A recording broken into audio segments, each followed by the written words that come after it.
Muy buenos días, mi nombre es Miguel Ángel Estacio y hoy les presentaré mi trabajo denominado Modelo Holístico Sistémico Configuracional para la gestión de la investigación formativa en el pregrado universitario. Este trabajo se da dentro del contexto de un estudio doctoral en una universidad peruana. Tiene como propósito este trabajo dejar sentado un sistema de gestión universitaria para construir el conocimiento y sobre todo que le permita desarrollar al estudiante habilidades investigativas. Se ha partido ese trabajo de una serie de categorías a priorísticas y que luego se han ido reconfigurando a categorías emergentes con el objetivo de generar una propuesta de modelación teórica y práctica. Como se puede observar, el, como diagnóstico fáctico se ha visto que al inicio de este contexto de hacer el trabajo dentro de la Universidad Caso de Estudio, se ha tenido un bajo número de graduados y titulados, el cual es el resultado de hacer un trabajo de investigación.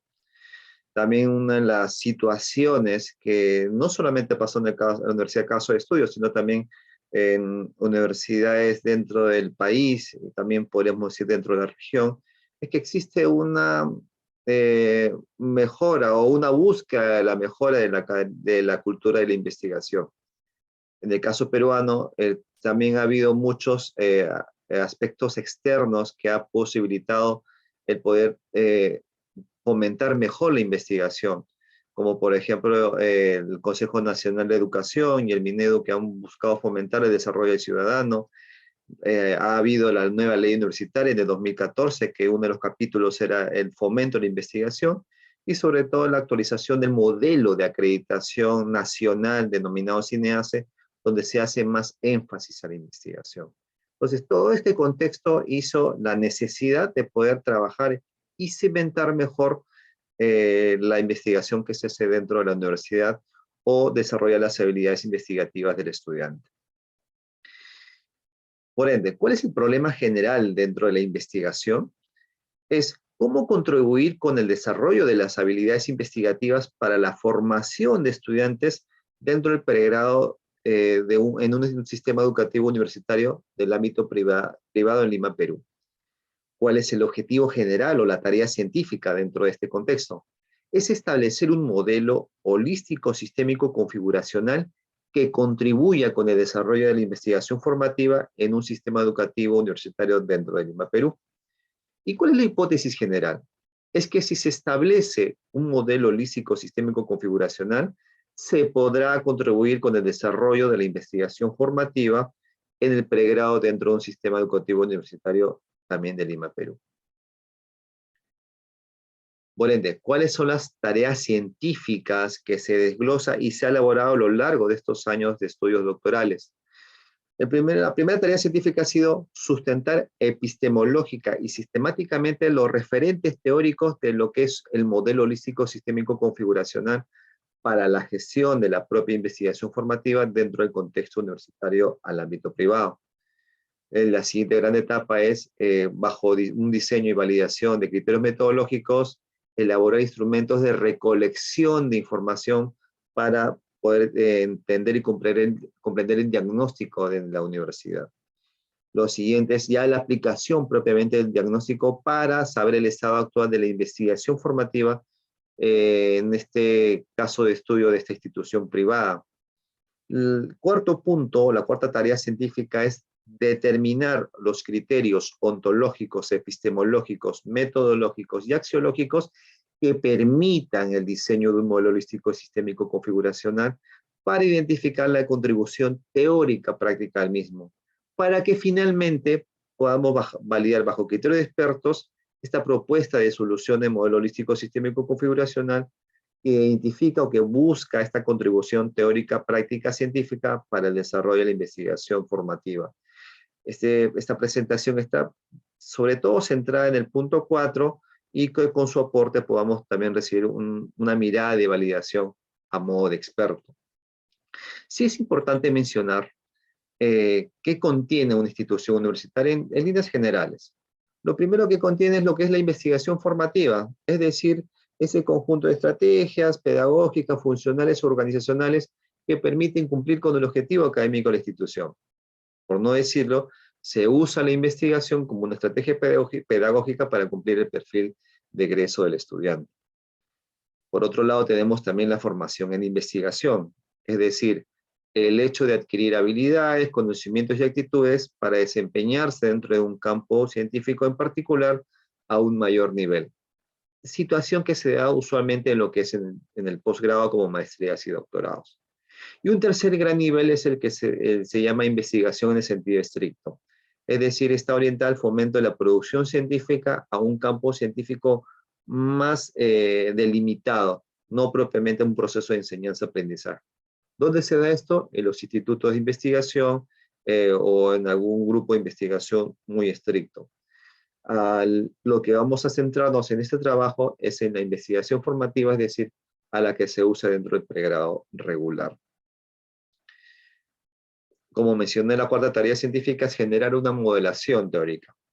Para esto hemos usado a un autor de ONCE de 2022, en Ruta Epistémica, donde él ya declara unas 4 fases bastante alineadas a poder generar una modelación teórica que luego permita a generar un aporte práctico. Él menciona que primero debemos identificar la fase conceptual, es decir, eh, si lo asociamos, por ejemplo, si lo relacionamos con una construcción de edificio, es por identificar, por ejemplo, recursos, materiales y terreno adecuado. ¿Cómo sería en el campo epistemológico? Sería identificar las teorías que guardan relación con esta teoría, con este objeto de estudio, o con las categorías a priorísticas y emergentes que se han venido dando a lo largo de los hallazgos de la investigación propiamente dicha. La fase proyectiva ya se refiere a hacer el plano, es decir, cuáles serán todas mis actividades que voy a desarrollar para poder generar esta modelación teórica. El tercer punto es la fase transformativa. Una vez que ya tengo este plano, ya me inserto propiamente en la acción. Es como generar esos departamentos, esos cuartos, esas habitaciones, esos pisos. En este caso van haciendo las primeras configuraciones. Esas primeras teorías relacionadas con los diagnósticos van comenzando a emerger nuevos puntos de vista, nuevos aportes teóricos, prácticos, que podrían y que llevarían a la generación de una modelación teórica. A medida que esto se va ampliando, va generando dimensiones y es lo que él llama también eslabones. Y finalmente, ¿para qué? Para llegar a una fase de trascendencia epistémica. Es decir, es ese espacio de reflexión que permite la explicación del funcionamiento propio del edificio, que en este caso es cuáles son nuestras relaciones esenciales, cuál es esa generalidad que vamos a poder identificar, que podría aplicarse dentro de cualquier campo, no solamente la institución caso de estudio, que son los elementos particulares o esa abstracción que se tiene de esta modelación teórica. Esto permite también identificar la regularidad, la relación que existen entre ellos y finalmente ver qué novedad científica se va generando. A lo largo de todo este proceso se toman los aportes teóricos, la contribución teórica para finalmente llegar a un modelo teórico. Entonces, tomando en cuenta la primera fase, ¿qué tenemos en la fase conceptual en relación a las categorías a priorísticas y emergentes? Tenemos en la parte izquierda lo que son las teorías generales, subdividido en 3 aspectos: la corriente filosófica, los fundamentos educativos y otros principios teóricos. Por ejemplo, en la corriente filosófica tenemos a Genófanes, que él decía, como aprendizaje compartido, que siempre va a haber relación entre el análisis y la crítica. Esto ayuda a la forma de pensar y de repensar de manera racional hacia un objeto. También tenemos a Protágoras, que habla de variación del conocimiento. Él mencionaba que no veamos a la realidad como tal, sino que la experiencia va a delimitar los aportes que hay sobre esa realidad. Tenemos a Heráclito como, por ejemplo, las habilidades contextualizadas, es decir, que el contexto transforma socialmente el espacio. Él estaba muy enfocado a ver las diferencias sociales para ver cómo esto conlleva las transformaciones dentro de un grupo de personas. Tenemos a Jung con el principio de diferencia y oposición, es decir, lo que se busca es que el ser humano afiance su propio aprendizaje sobre estas dialécticas que van naciendo en el camino. También tenemos el estructuralismo de Levi Strauss, un enfoque muy filosófico, muy marcado, donde considera que siempre existe un sistema complejo de partes relacionadas y estas estructuras no son tan movibles, no son tan fáciles de poder, moverlas entre sí. La idea es entender estas relaciones o estas partes relacionadas para encontrar el significado o el sistema de significados que hay dentro de esto. Y por último, pero no menos importante, tenemos el aporte de Juan Amos Comenio, de este realismo pedagógico. Y él hace énfasis en que el entorno es estudiado bajo un criterio de inducción, observación, sentidos. Esto aporta mucho a la educación. Incluso él tenía un principio de que el mejor libro se ve en el contexto y no propiamente en el objeto como tal. Podemos encontrar en un fundamento educativo a la construcción del conocimiento, que es el clásico constructivismo, ¿no? El hecho de que a medida que uno va avanzando, va aprendiendo, va construyendo su propio conocimiento. Pero también tenemos el carácter social de la educación, dado por Durkheim. Él habla que la educación tiene un papel totalmente relevante para la noción de causas, de leyes, de la conciencia, del comportamiento como tal de una sociedad. Todas estas ideas fundamentales intervienen en el trabajo científico de las personas y esto está muy relacionado propiamente con la investigación. Otros principios teóricos que podemos encontrar dentro de estos paradigmas es, por ejemplo, la ruptura epistemológica de Bachelard, el cual menciona, sobre todo en el campo sociológico, que es necesario entender las fisuras que existen dentro de los presentimientos sociales. Es decir, no solo basta con el hecho de que mi experiencia va a definir un comportamiento social, sino que hay que buscarlo de una manera observable científicamente hablando. También tenemos el paradigma complejo de Morin, muy utilizado ahora último, pero sobre todo enfocándose en tres aspectos que ella tenía bien delimitado, que es de la dialogicidad, es decir, que lo opuesto sirve para comprender la esencia como tal. Él entendía la necesidad de ver la relación y similitud entre la causa y el efecto. Y el tercer punto del paradigma complejo de Morin es comprender ese carácter hologramático o sobre todo esa copertenencia de sentido práctico de ese todo, que todo suma una visión mancomunada hacia un sistema como tal. Y un tercer elemento es la teoría general de sistemas, donde clásicamente se define como un conjunto de partes irrelacionadas entre sí, que con recursos utilizados busca un propósito en común. Y también tenemos un aporte interesante de Peter Senge, de pensamiento sistémico y la construcción de una visión compartida. Esto va a ayudar mucho a poder condensar y fortalecer a lo que se refiere un sistema.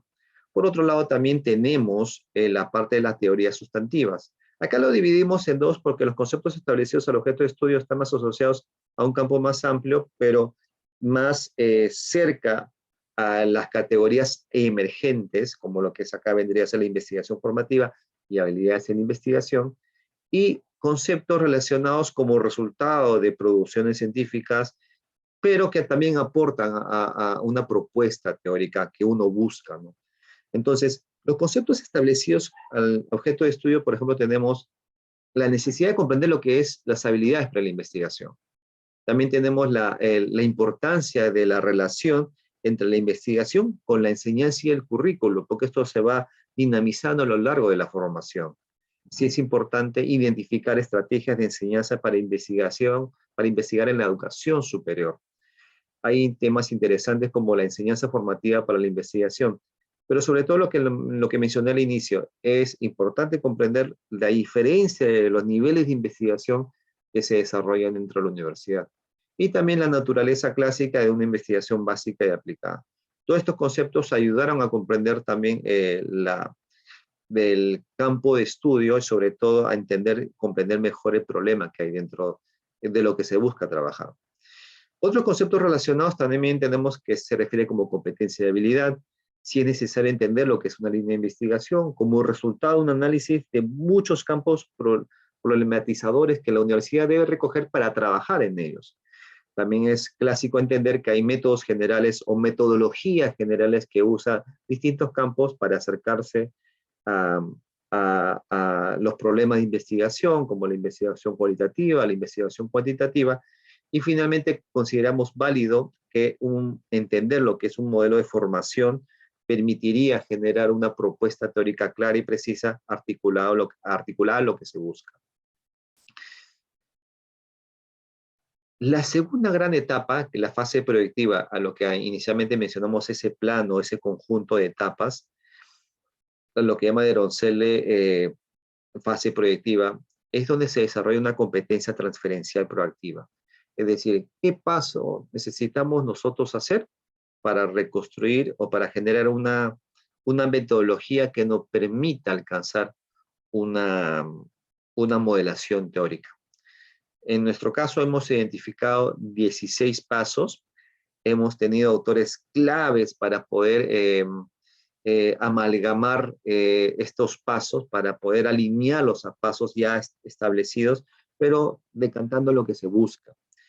Para la formación de estos 16 espacios hemos tenido que revisar, por ejemplo, los métodos científicos de indagación y construcción dado por Rodríguez y Pérez. Ellos delimitan ciertos métodos como análisis síntesis, un proceso hermenéutico reflexivo para poder decantar en algo concreto. También la teoría holística configuracional dado por Fuentes, Álvarez y Matos, donde se parte de esta dialéctica configuracional que permite ver esos contrastes y luego ver las fisuras epistémicas. Rutas para investigar, donde se hace mención a las fases que hemos mencionado, que hemos explicado. La competencias epistémicas es que a medida que se va avanzando en esta reflexión, en esta elaboración de fases, y cumpliendo cada una de ellas, el investigador va adquiriendo ciertas competencias útiles para la concreción de lo que se busca. Y también hemos mencionado a Valle, porque Valle ya tiene dentro de la modelación pedagógica que él considera aspectos claves a mencionar, como el establecimiento de propuestas pedagógicas, como el trabajo de lo planteado, el análisis de lo que sucede en el entorno, como otros aspectos. ¿Cuáles son estas etapas? La primera etapa está relacionada a la segunda y la tercera, que es la revisión teórica general y la sustantiva que hemos mencionado anteriormente. Esta es la etapa 1 y 2. La etapa 3 es el análisis del contexto. No solamente es cuestión de ver a la institución caso de estudio y las teorías, sino también qué pide las regulaciones, qué pide la sociedad para poder tener mayor comprensión y acercamiento al problema. La etapa 4, 5 y 6 también guardan mucha relación, porque una vez que ya se tiene bien comprendido el diagnóstico, las teorías y ese contexto, es aquí donde el investigador entra a una etapa de reflexión, de hermenéutica de los resultados, del análisis dialéctico entre la teoría existente y el diagnóstico, y se logra entender las fisuras epistémicas, esos vacíos que hay que trabajar para resolver el problema. Dado esto, la etapa 7, 8 y 9 también guarda relación, lo que mencionaba el autor, y acá comienza a generarse estas primeras configuraciones, a esas primeras identificación de hipótesis y deducciones como resultado del análisis de unidades y núcleos teóricos iniciales. Acá es donde ya comenzamos a definir aspectos interesantes, teóricamente hablando, que ya generaría una propuesta de modelación teórica. Y a medida que vamos abriendo, a medida que vamos relacionando esta organización y productos emergentes, vamos generando las dimensiones y vamos generando los eslabones o la consolidación de dimensiones. Como mencioné, utilicé a Valle para poder concretizar y dinamizar mejor esta elaboración de dimensiones y eslabones que queremos alcanzar. Para finalmente, ¿qué? En la etapa 11, 12 y 13 que guarda relación, es poder encontrar las relaciones esenciales. El autor lo define como encontrar esa abstracción, si se puede encajar a casos particulares y a esa generalización, si se puede llegar a casos más complejos y otros espacios, no solamente la universidad, caso de estudio. Para comenzar a llegar al paso 13, que es la novedad científica. ¿Cuál es mi aporte a la ciencia que vamos dando?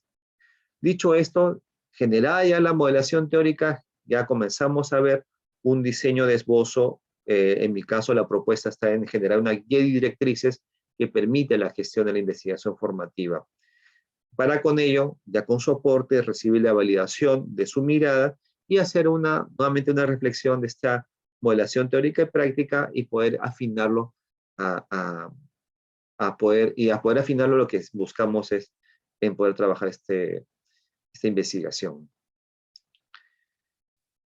Entonces, en esta siguiente fase transformativa, la tercera fase, ya después de haber revisado las teorías que están en la parte izquierda, de las teorías sustantivas y las teorías generales con los diagnósticos, las cajas resaltadas en verde son los diagnósticos, las cajas resaltadas en celeste es la teoría sustantiva y los anaranjados es la teoría general, nos hemos dado cuenta que han nacido 4 grandes configuraciones bien marcadas.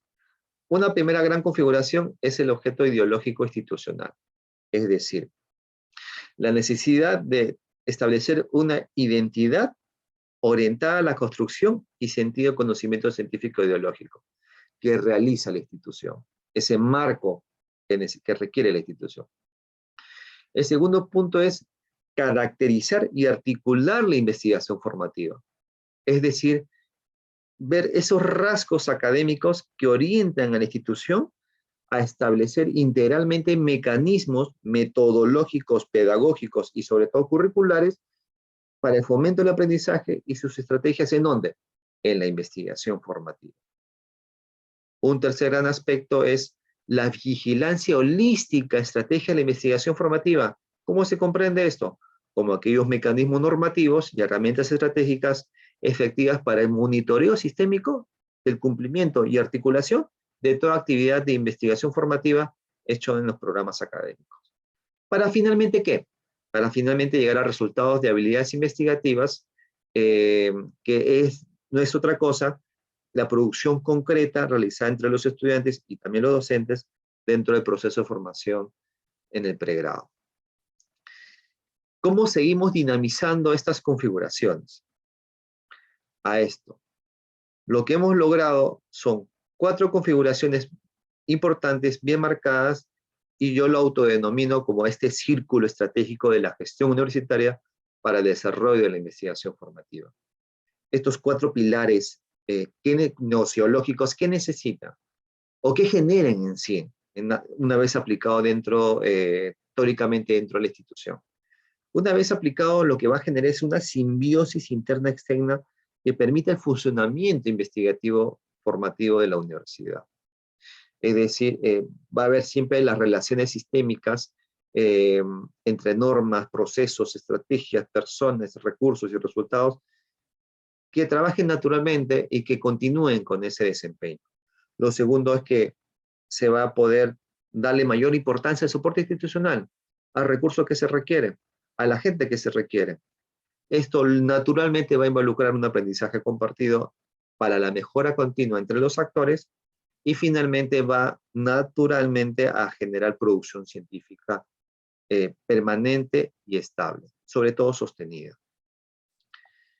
Seguimos en esta etapa de configuración y reconfiguración para llegar a dimensiones y a pequeños elementos que podrían entender mejor esto, y en este caso utilizamos a Valle, porque Valle ya tiene una estructura de modelación pedagógica que permite esa dinamización de las configuraciones. Él menciona que una modelación debe tener fines, principios, estrategias, formas de implementación y formas de evaluación, y esto ha sido usado, o incluso guarda relación con la modelación, con los 4 aspectos que mencioné, y que van a dinamizar aspectos más particulares entre sí en este proceso de abstracción. ¿Qué podemos encontrar, por ejemplo? Que dentro de este círculo estratégico de la gestión universitaria para desarrollar la investigación formativa, el objeto ideológico institucional que encontramos es que la universidad debe tener claramente, por ejemplo, un objetivo estratégico oriental a la investigación, una política de investigación, una línea de investigación, un código de ética y unidades responsables que soporten esto. En lo que se refiere a la caracterización y articulación de la investigación, 3 subelementos o 3 dimensiones que también podemos encontrar ahí, ¿como cuáles? Los aspectos participativos y del entorno, aspectos curriculares y académicos a tomar en cuenta y ese aporte estratégico.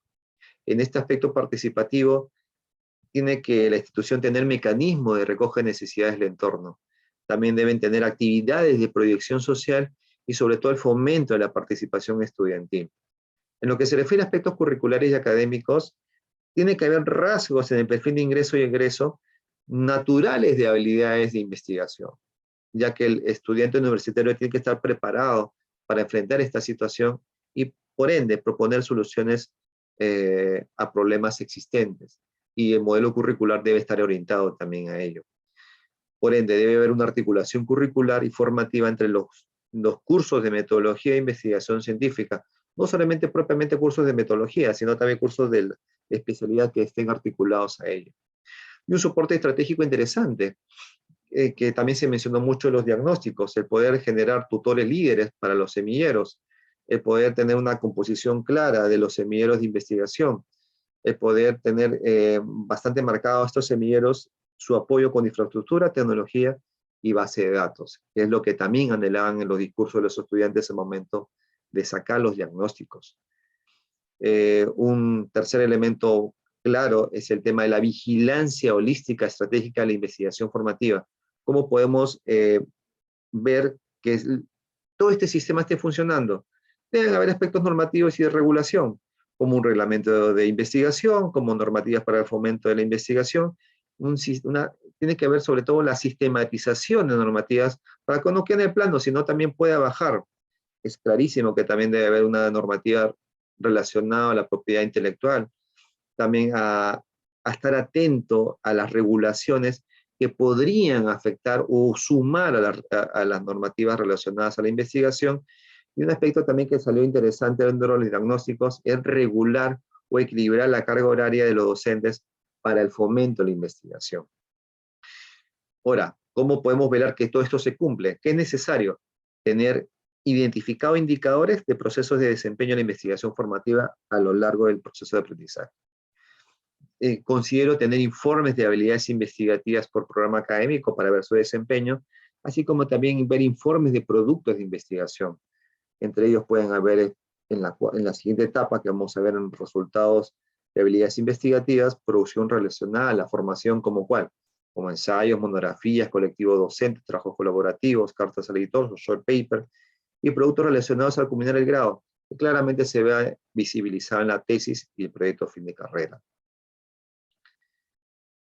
Entonces, ya cerrando estas 4 fases, ¿qué podemos encontrar dentro de la fase de la trascendencia epistémica, que es la cuarta, que nace como reflexión, como esta autorreflexión del investigador? Claramente hemos visto que hay 4 elementos bien marcados que permitirían que este círculo de gestión de la investigación pueda funcionar.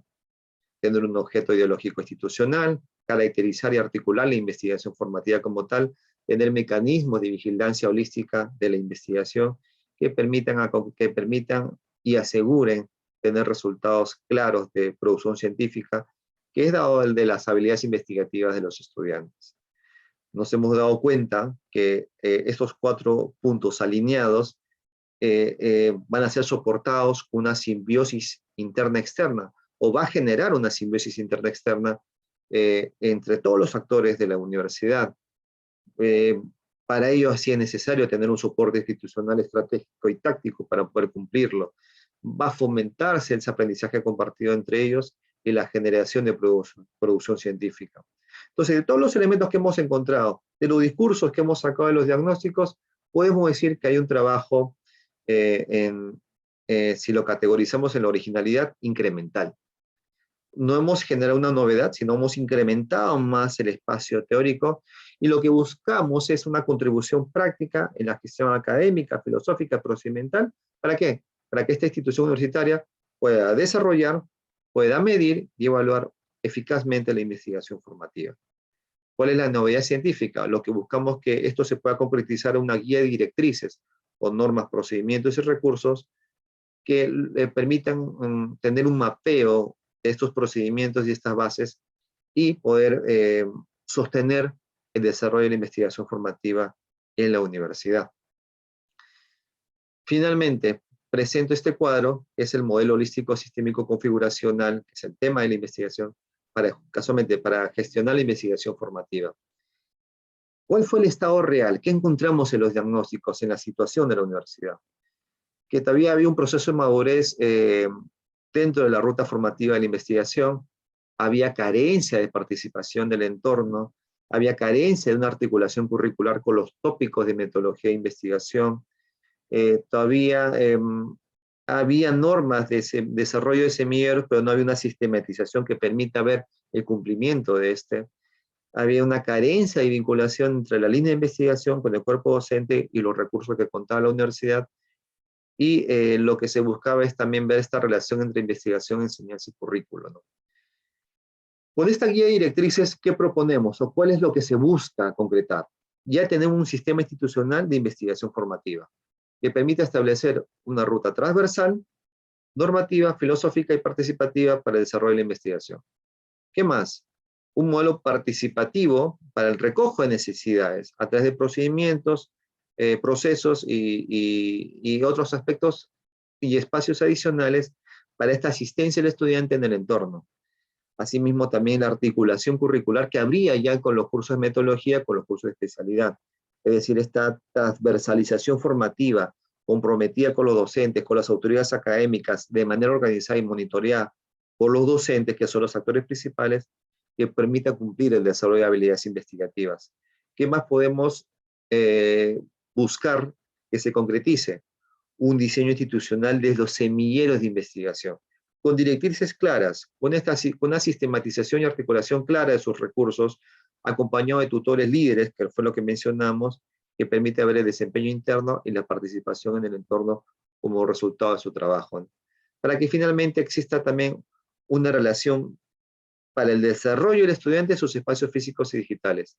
Es decir, que el estudiante tenga los recursos necesarios, los mecanismos necesarios para que pueda concretizar las líneas de investigación, para que pueda trabajar con su cuerpo docente y por ende para que pueda usar las plataformas digitales y bases de datos que le permita conllevar a solucionar problemas como resultado de su trabajo investigativo. Hasta aquí quería finalizar y agradecerles por su asistencia y sobre todo por su aporte. Muchas gracias.